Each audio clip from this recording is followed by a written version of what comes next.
Masechet Baba Batra, résumé du Daf Tzadik Bet. On commence, Bezrat Hashem, le 6e Pérec de la Masechet. Celui qui vend des fruits à son ami. Il les a plantés, semés, ça n'a pas poussé. Le vendeur dit, mais je les ai achetés pour les manger, pas pour les planter. Et l'acheteur, il dit, ben non, mais moi je voulais les semer, les planter. Eh bien, le vendeur n'est pas chayav, il n'est pas responsable. Même si c'est du lin, le vendeur pourra dire, je t'ai vendu du lin pour le manger.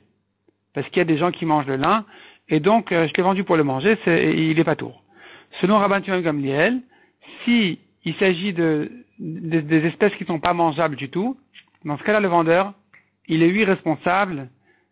Quand il se trouve que ça n'a pas poussé, il ne pourra pas dire que je les ai vendus pour les manger. Dans ce cas-là, c'est sûr qu'il est chayav. La Gemara nous ramène une marloquette entre Rav et Shmuel concernant celui qui a vendu un taureau à son ami.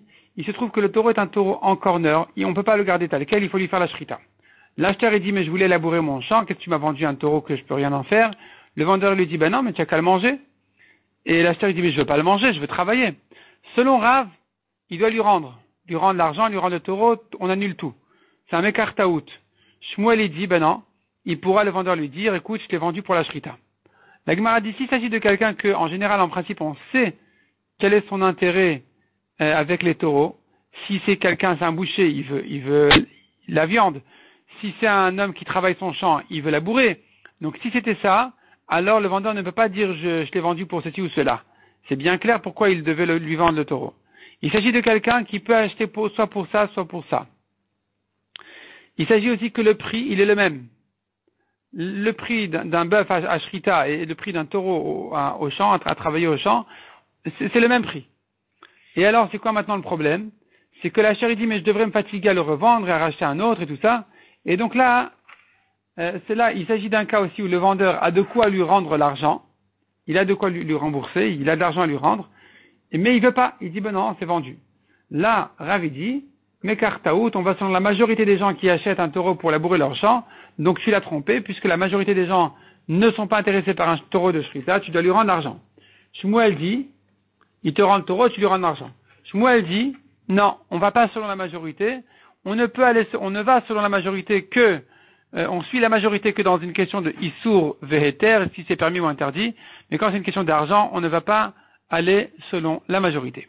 La Gemara ramène quelques objections sur Rav, sur Shmuel. Est-ce qu'on va selon la majorité dans des problèmes d'argent? Et la Gemara résout les problèmes.